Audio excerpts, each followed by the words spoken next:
Today we're going to talk about why farming may be one of the happiest vocations on planet Earth.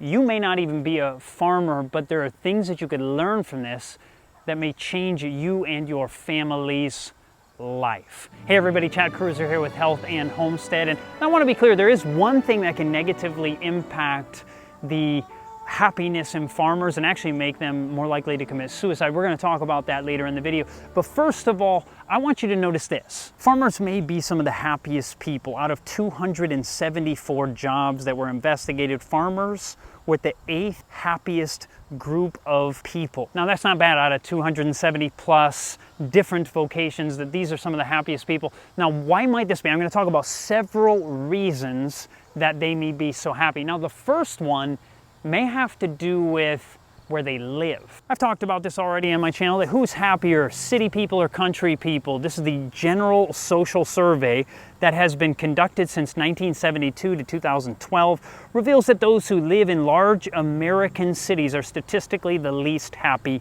people. It also reveals that those people who live in small towns or rural areas are the happiest. Now this is a chart that gives you an idea of the happiness levels, the life satisfaction of different people depending on where they live. So on the far left, that people who live in areas of 600,000 to 8 million people, large metropolitan areas, are significantly less happy than anybody else. Bumps up a little bit for those who live in areas of 600,000 or so to 190,000, and then it progressively goes up from there. And then there's that strange anomaly, people that live in areas from 5 to 8,000 people. For some reason, it doesn't seem quite to be as good as the ones around it, but nevertheless, once you get to areas of 0 to 2,000 people, in those areas, people tend to be the happiest. Now, obviously, I don't know how you can live in an area with 0 to 2,000 people, because if there's 0 people living there and you move in, it at least has 1, so maybe it should have said 1 to 2,000. But nevertheless, people who live in the least populated areas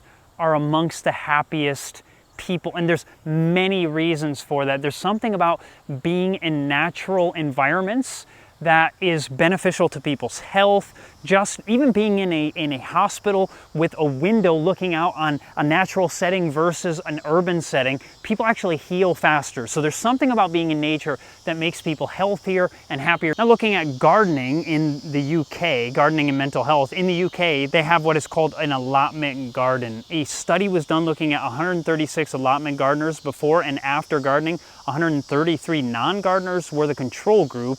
And it was seen that gardeners had significantly better self-esteem, mood, general health, less depression, less anger compared with non-gardeners. Now looking at scores of studies have been done on gardening and how it affects health. And gardening has benefits on levels of anger, anxiety, body mass index, mental function, depression, fatigue, life satisfaction, loneliness, mood, self-esteem, and vigor. Now here's something that you can do, that you can tap into even if you don't have large acreage. You could have a little garden on your postage stamp property where you've got a little grass in the backyard. You too can have a garden and benefit from the physiological and the mental health benefits that people gain from raising food. But another reason that farmers may be so happy is because they have a sense of purpose. And having a purpose in life, having a goal, something you wake up with, just a drive to go and do, it simply changes your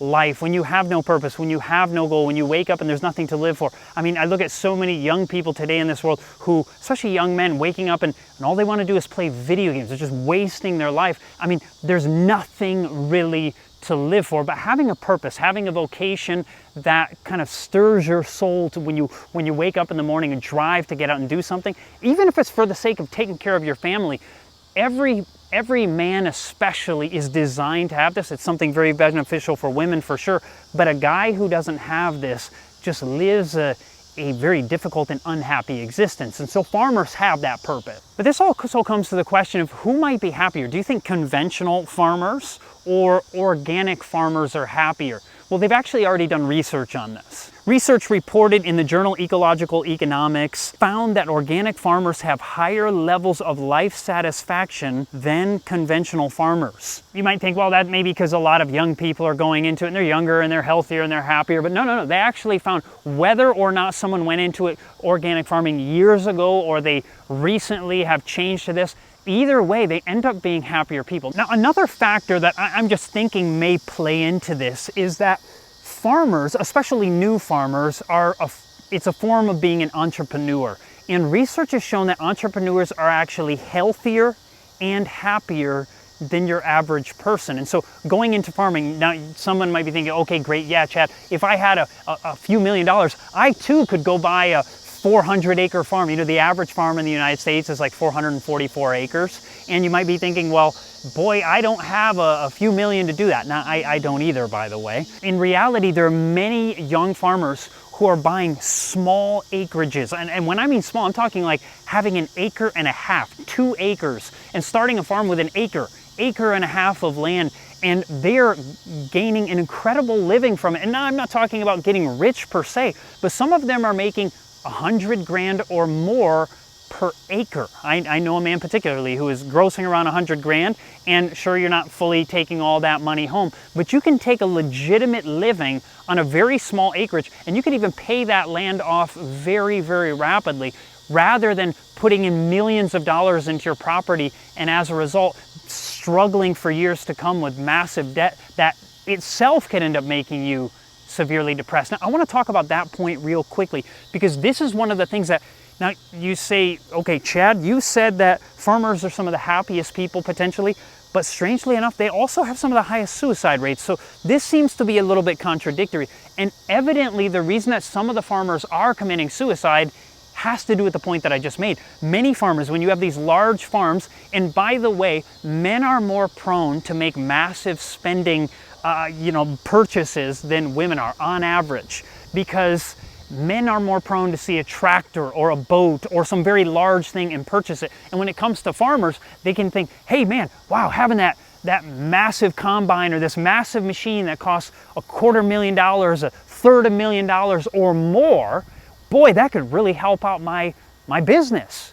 Well, it might, but it also might give you stress for years to come. And if you have a bad year or two, you might do what sadly many of the farmers have done, and that's taken their own lives. And so one of the ways to avoid that, I'm specifically talking to young farmers, is doing what the young farmers are doing, a lot of them these days, is like I said, they're buying these very small acreages, an acre, 2 acres, 3 acres, 4 acres, maybe 5 acres, and many of them are actually doing something incredible. They're not even using tractors. Some of them use push tractors, where you're literally walking behind it and you're pushing the tractor. Others are actually simply using hand tools and making a great living just using hand tools. So you don't need a massive income. Your average, at least in America, I happen to be from America, so I'm talking to Americans.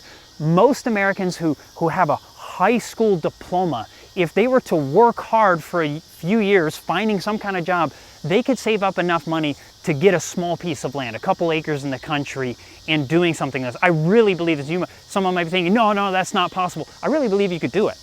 I believe almost anybody can do it if they are willing to put their effort in, and choosing to avoid that debt is going to make them significantly less likely to have massive amounts of stress in their life. Now, we mentioned that entrepreneurs are significantly happier, and you might be thinking, well, that's, they're more educated and so forth. That's actually not true. Did you know that only 44% of entrepreneurs in the United States are college educated? That means the majority of people who start businesses don't have a college degree.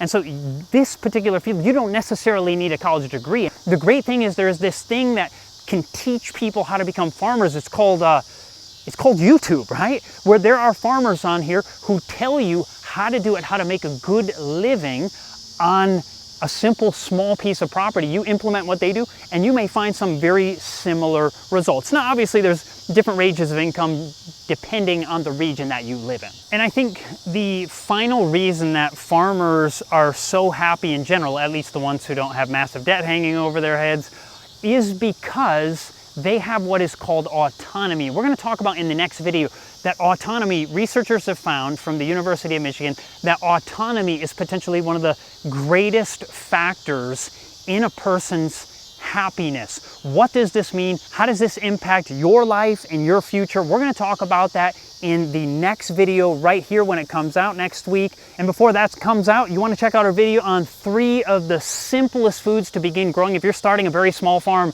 an acre, acre and a half, and you want to know how your family, just with you, maybe your husband or wife and your children can actually run a farm and make a living in the country, you're going to want to check out that video right here. If you like this video, hit the subscribe button, hit the bell notifications. God bless and have a fantastic day.